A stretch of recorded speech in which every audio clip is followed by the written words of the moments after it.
ከስሟ ተራርቃ የቆየችው አዲስ አበባ ዛሬ ስሟን እየመሰለች ነው። አረንጓዴ ስፍራዎችን እያሰፋች ወንዞቿን እያነጻች ተፈጥሮን ከሰው ሕይወት ጋር እያዋደደች የልማት ጉዞዋን ቀጥላለች።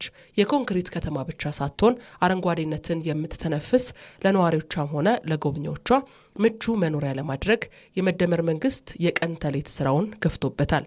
እንደ ሀገር ብዙ ሀብት አለ፣ ነገር ግን ማየትን ይሻል። በአዲስ አበባ የሆነውም ይኸው ነው። የአይንና የልብ መዋሃድ ያገዘፉት ውጥን አይን ካላየ ግንባር ነው የሚባል ሀገርኛ ብሂል አለ። አይንን ገልጦ ማየት ካልተቻለ ልክ እንደ ግንባር ተልእኮውን ዋነኛ ስራውን ያጣዋል። እኛ በበቂ ማየት ባለመቻላችን ለዘመናት በከተማችን ልናይ የሚገባንን ውበት ልናይ የሚገባንን ሳቢ ቦታ ማየት ሳንችል ኖረናል። ቀበና አሁን ያለውን ቅርጽ፣ አሁን ያለውን መልክ፣ አሁን ያለውን ውበት ሊይዝ ይችላል ብሎ ማየት ያስፈልጋል። አስቀድሞ ማየት ሲቻል ስራ ይከተላል። ያው እንደምታስታውሱት ኮሪደር ስንጀምር ዋነኛ ስራችን የነበረው እንደ መሪ የወሰድነው 3P ነው። የመጀመሪያው ፒ ፕሌስ ነው፣ ቦታ። ቦታን ለይቶ አንጥሮ ማየት መቻል፣ ቦታን በበቂ መለየት መቻል። ሁለተኛው ፒ ፓተርን ነው። ቦታን ማየት ብቻ አይደለም፣ አጠቃላይ ጉዞውን ሲምለስ የሆነ ፓተርን ማልበስ ይፈልጋል። ሁለተኛው ፒ የነበረው ፓተርን ነው።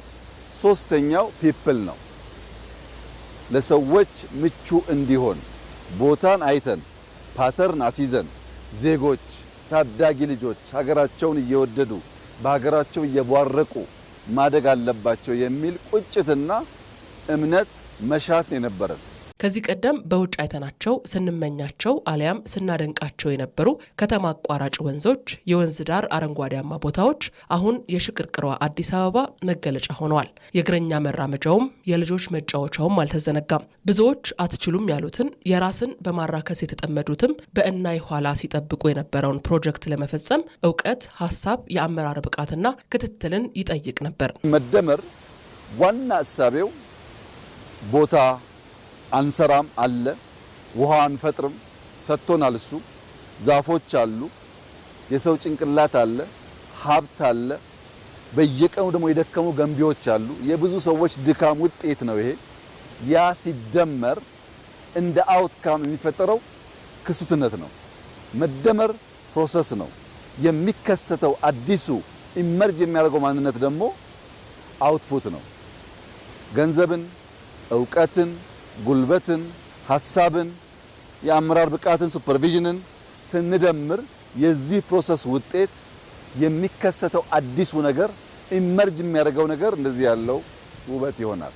የምንሰራውን የኮሪደር ስራ አትችሉም የሚል ድምጽ ከግራ ከቀኝ ጠዋት ማታ እንሰማለን። አትችሉም፣ አይሳካላችሁም፣ አትከናወኑም፣ ትጀምራላችሁ እንጂ አትጨርሱም የሚል ብዙ ድምጾች አሉ። የኛዎቹ ይገርመኛል። ሌሎቹ ግን አይገባችሁም እያሉን ነው።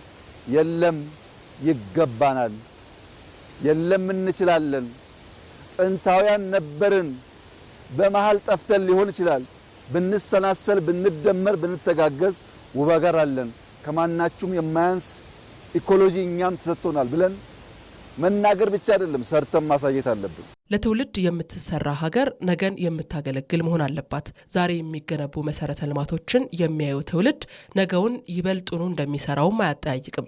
አሁን ላይ እየተሰሩ ያሉት የአካባቢ ጥበቃ ስራዎችም ከተፈጥሮ ቅጣት የሚታደጉ ናቸው። ዛሬ መጠነኛ ለውጥ አይቼበታለሁ። በእርግጠኝነት ልጆቻችን ይሄን እያዩ አድገው በብዙ አስበልጠው አልቀው እንደሚሰሩ ጥርጥር የለኝም። ባሰብነው ልክ ሰርተናል ብዬ አልገምትም። ብዙ ማየት ስላልቻል፣ ብዙም ስለሚቸግር፣ ሰዎቻችንም ገብቷቸው ማገዝ ገና ስለሆነ በታየው ልክ አይደለም። ከዚህ በላይ ውብ መሆን ይችላል። በየቦታው ሌኮች ያስፈልጋሉ፣ ፍሩት ያስፈልጋል፣ ንጹህ ውሃን ማየት ያስፈልጋል፣ ወፎቹን ማየት ያስፈልጋል። ከተፈጥሮ ጋር ተስማምተን መኖር ካልቻል፣ ተፈጥሮ መንከባከብ ካልቻል የተፈጥሮ ቅጣት ከባድ ነው። ዓለም ላይ ልክ እንደ ሳይኮሎጂካል ዋርፌር እንደምንለው ኢኮሎጂካል ዋርፌርም አለ። ኢኮሎጂካል ዋርፌር ውሃ ላይ፣ አፈር ላይ፣ የአየር ንብረት ላይ የሚሰራ ስራ ነው። ልክ በሌላው አስተሳሰብን ሌላ ቦታ ወስዶ መትከል መንቀል እንደሚቻለው ሁሉ በኢኮሎጂም ዋርፌር አለ። የመደመር መንግስት በአዲስ አበባ የጀመረውን ስነ ምህዳር የመጠበቅና ከተማን የማስዋብ አብዮት ተቀጣጥሎ መላው ሀገሪቱን አዳርሷል። ያላመኑ ውጤቱን በማየት ሀሳቡን ሲገዙት፣ ቀድሞም ነገሩ የገባቸው ንጹህ ከተማና ሀገር ይገባናል ብለው ከስራው ጋር ተዋህደዋል። አሁንም የሰው ክብርን ከሚመጥነው የልማት ስራ ጋር ማበር ለዜጋው የተሰጠ ኃላፊነት ነው።